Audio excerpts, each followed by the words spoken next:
Sa gitna ng mga taripa ng US, maraming Canadians ang nababahala na mawawalan sila ng trabaho resulta nito. Ayon sa isang bagong poll ng Leger, kamakailan ang mga agam-agam at mga maaaring gawin sa report ni Teresa Barrera.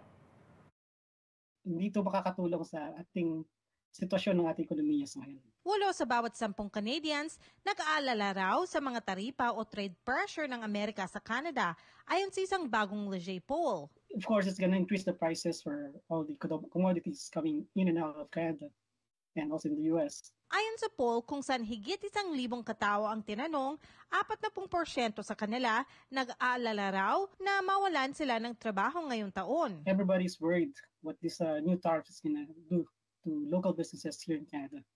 And I see that, in every business actually, not just the members of the Filipino Chamber of Commerce. Ayon sa Filipino-Canadian Chamber of Commerce, Greater Vancouver, maaring di raw maiwasang magkaroon ng epekto ang taripa sa mga trabaho sa Canada. Sa gitna nito, payo nila sa mga negosyante, the more you take care of your people, the more they will take care of you and your business. Importante rin daw na pahalagahan ng mga empleyado ang kanilang trabaho. And also as an employee, you also need to understand what your boss wants to accomplish and help him out, help him to accomplish the goal.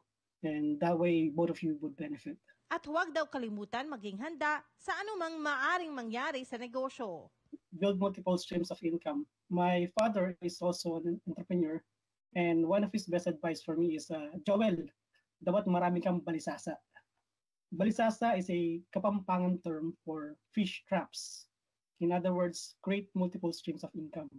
So if one stream dries up, you have a second, third, or fourth option that you can depend on. Ngayon din daw ang panahon para dagdagan pa ang kaalaman sa trabaho at palawakin ang professional network. Take advantage of free programs where you can learn and sharpen your skills. And third is a network. Join organizations like the Filipino-Canadian Chamber of Commerce. Sa Abril, inaasahang magsisimula ang mga taripa ng Amerika sa lahat ng mga produkto mula Canada. Teresa Barrera, Omni News, Vancouver.